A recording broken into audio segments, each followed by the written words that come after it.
Hello again, everybody. Today, got a little different video. Some of y'all remember the Oculus Quest 2 that was in a couple of my videos. This is the controller. This is actually for my son's. It's the same thing. Mine's not worn out yet, I guess just because I don't play it as much. But this little joystick right here, after a while of playing, this joystick will get to where it's it will drift. It will, you'll be trying to push it one way, it'll go the other way, and it actually becomes unplayable. You can't play the game for the drift.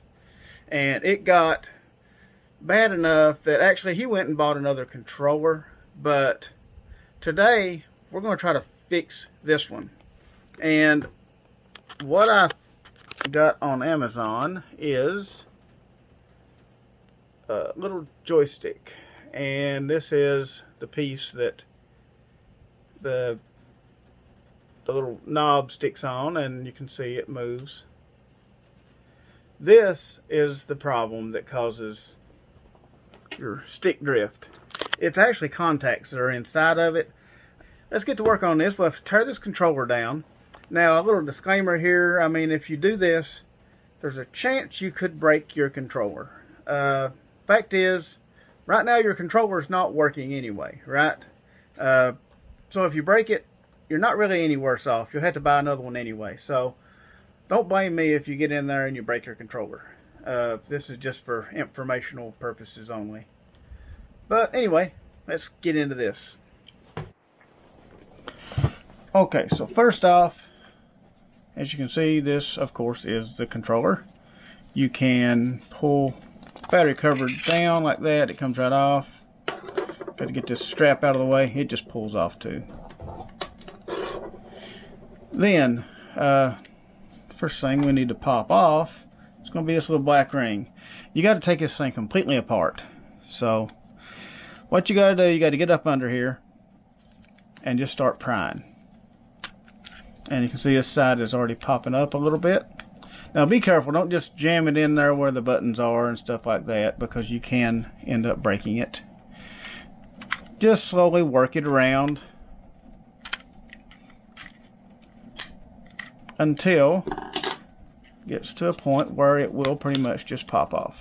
Now, they do have some glue. You can see the glue here.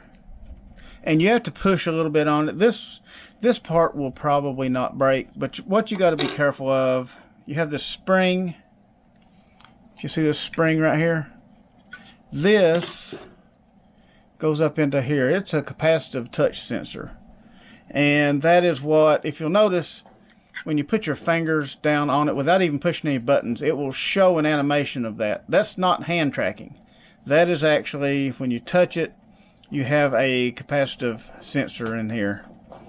Actually a metal plate, and it senses your touch through this spring.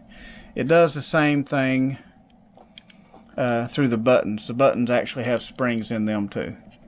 Alright, so we also, the sticker has to go. And let's see, don't know if we'll be able to save it, because there are screws under the sticker.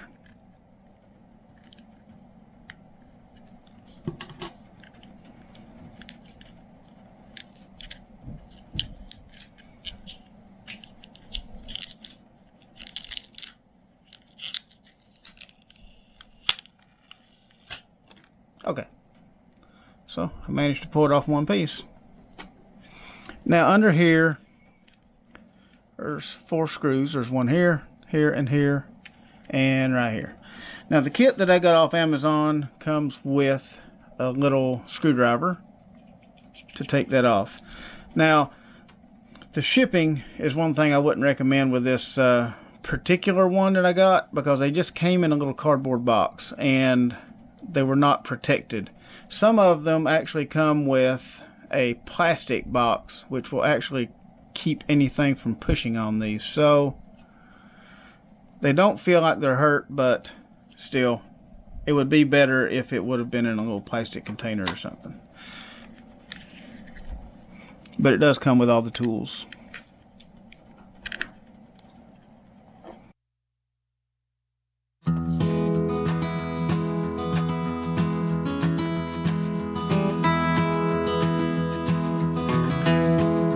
You also have a whole bunch of screws around here.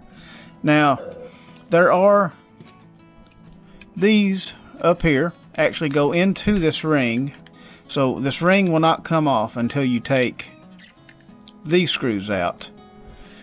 There's also one here, and I think that's all that holds the ring on. So the ring will not just pop off. You have to take these screws out. You have to take all these out, but these ones are actually for the ring.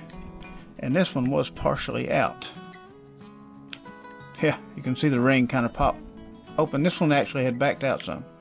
This controller has been, well, same as mine, has been kind of hit against walls and stuff occasionally, I would say.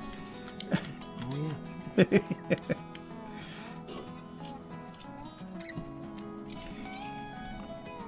These controllers, I'll have to say, they are very tough. I have hit mine against the wall hard enough to actually hurt my hand, and the controller still works fine.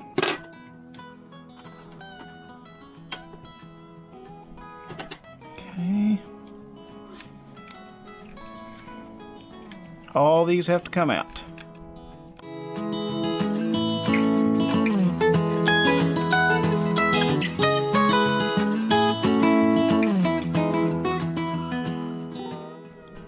Okay, that black one, it's a little longer. I'll set it like that so that I know it went on that side.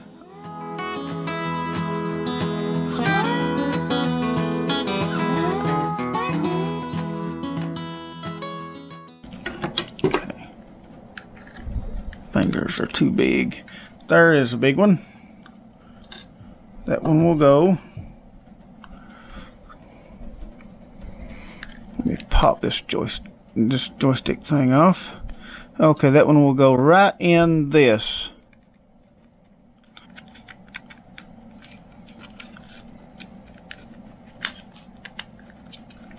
Now that one just pulled right out. You can see the little tab right here. And you got glue that you got to break loose. Just got to be careful with this stuff because it's sensitive electronics.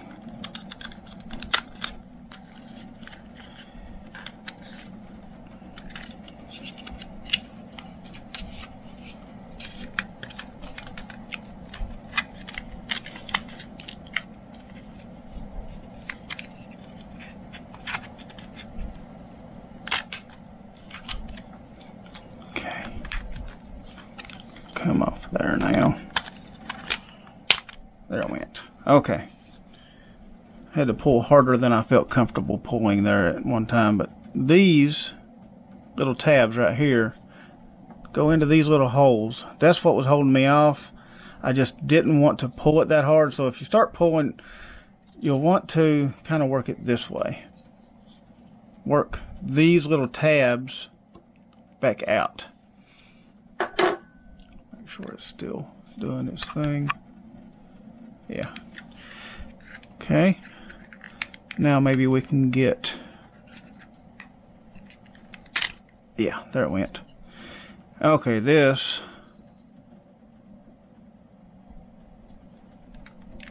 Okay, I see. Now, up in here, this is what causes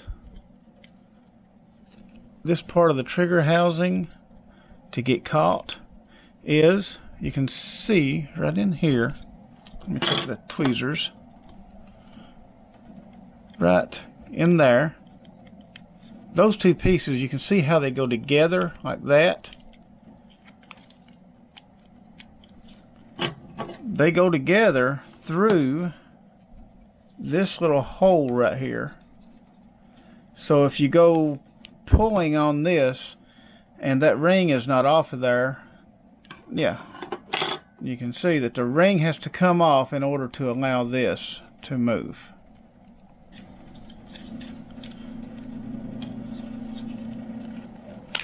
There it went. Okay. You have to kind of push up because these have to come loose from right in here. And then the whole thing comes off. And now this, believe it or not, this is not actually a button. See, there is no button in here.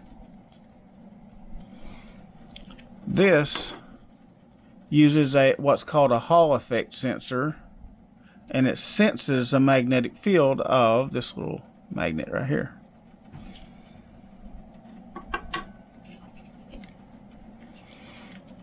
Okay, so you can probably see right down in here, there is a ribbon cable right here. Make sure they can see it.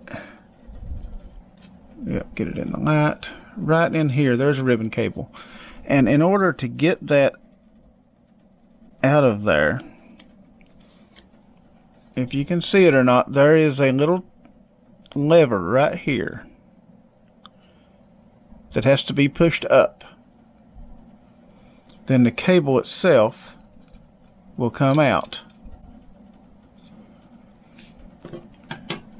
Then we should be able to remove all this. Now we are to the main board.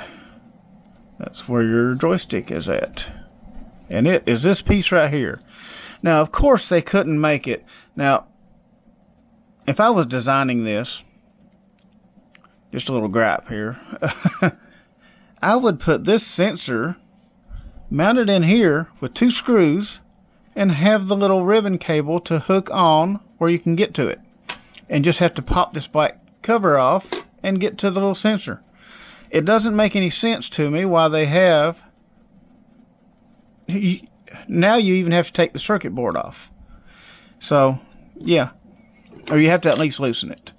Okay, the 2 screws that hold the joystick on are these 2. But you can't just take those 2 off, because the circuit board has to lift up.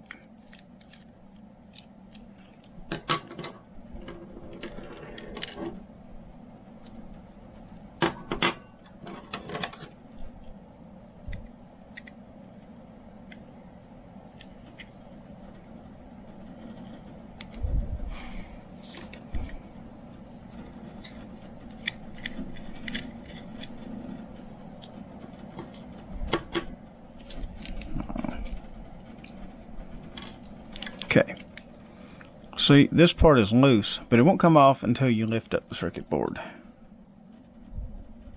Another screw here.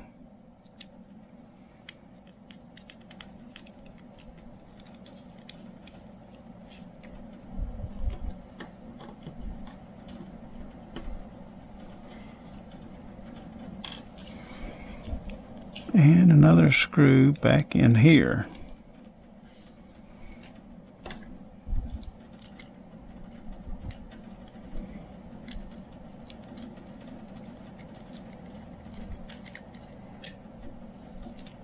See, there's another magnet here. It just grabbed that screw. And that goes down over this little Hall effect sensor, and this trigger doesn't actually have a switch on it either. Kind of interesting. Flip this little lever back up. Pull out your ribbon cable.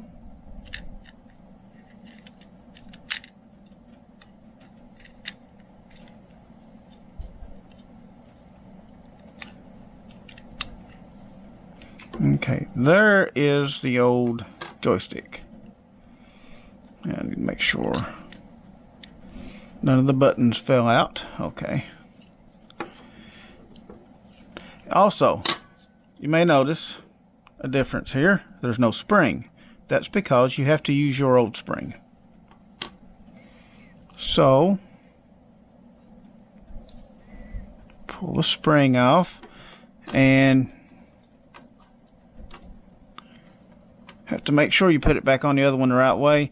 And the way to put it on, you can see this flat section that faces away from the ribbon cable. See the ribbon cable's coming off this side, and the flat piece goes on that side. This piece is also your capacitive touch sensor. It allows, that spring comes up into here and actually allows you to register a touch on this. I may have to bend that over on it a little to get it to hold. But this piece actually has to ground to the circuit board. Okay.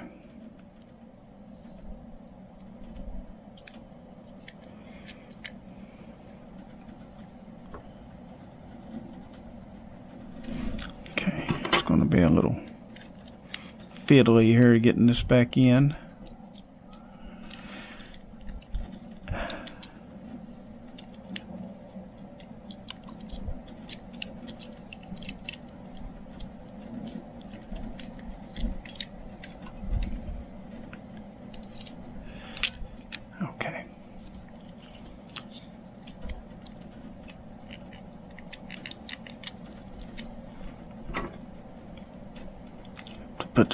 Plug the ribbon cable back in, or plug it in. It's never been plugged into this one.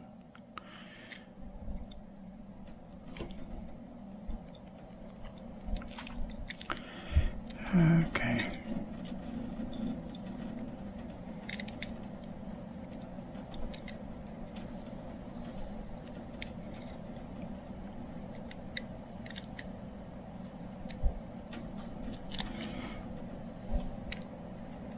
And don't forget to latch it down with that. Now, it's just a matter of putting a bunch of screws back in.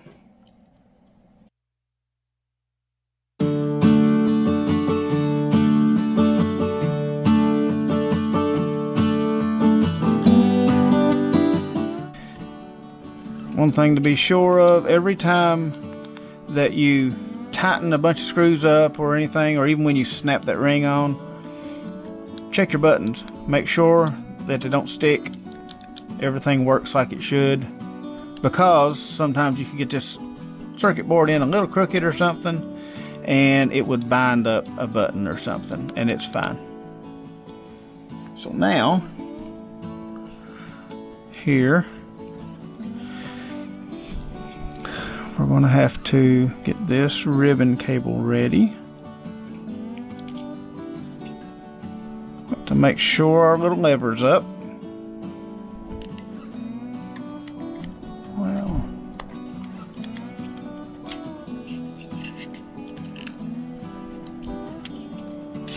even after enough hits, and you said some screws will break apart.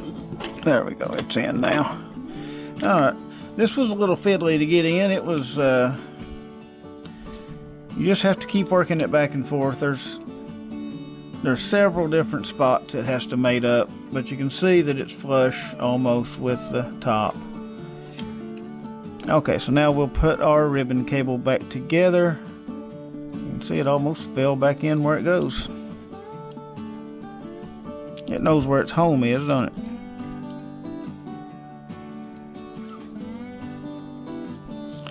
And I don't know if you can see the line on it, but there is a line across that ribbon cable, and that line, you want that line to go flush with your little plug. And then once it's flush, then close that down and give it a little tug just to check it. I didn't do this one yet, but yeah, giving that little ribbon cable a tug too, just to make sure, because you don't want to have to take the whole thing back apart because you forgot something. Now you've got this part, which anytime that you're going to put it together, just look at the where it will made up, and a lot of times that will tell you how you have to move it in order to get it to go on. Yep. Have to remember, you have to open this part up to get that in, or you'll never get that in there.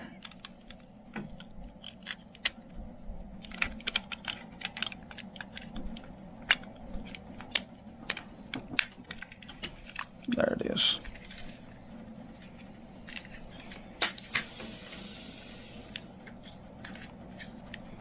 Everything seems to be snapping together. Okay. Now we have our ring.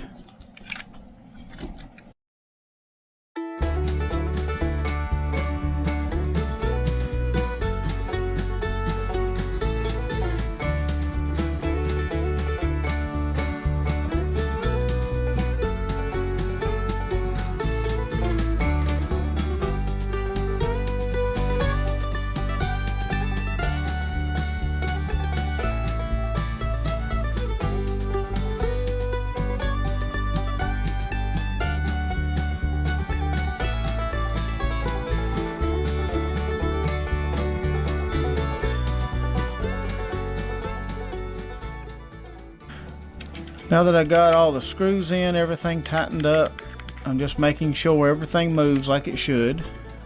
Have to put on our joystick. Now, this little cover, if it doesn't just slide right on, don't try to force it.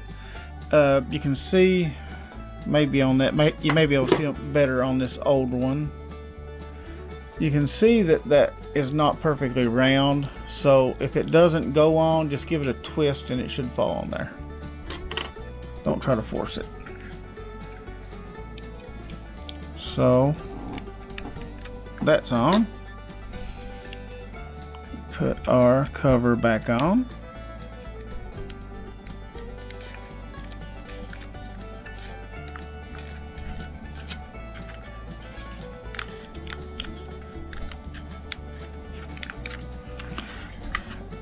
Okay, now we got these screws to put back in.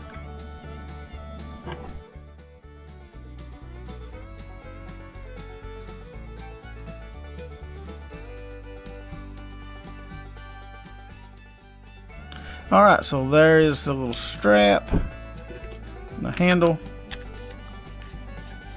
Now we should have a repaired controller. This joystick should work like it's supposed to.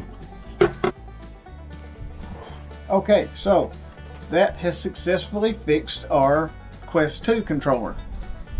And that way you can save yourself, well, they are like $70 or $75, something like that a piece. $80. $80 a piece? Okay, so you're going to end up paying $160 to replace both your controllers. Or you can spend $20 and get a couple of these, and it comes with the tools. I'll put a link. I would advise trying to find one that actually, I may try to look up and find one that actually has these in a plastic container when they ship them to you. Mine came with a plastic, or mine came with a paper, just a box, and the box was kind of bent. So I'm glad the controller actually works, because it could have been broken. But I'll put a link down there to one if I can find one that actually comes with the plastic case. Anyway, that's a lot cheaper way to get your controllers back to full functionality and get back into having fun playing the game. Anyway, I appreciate everybody watching, and I'll see y'all on the next one.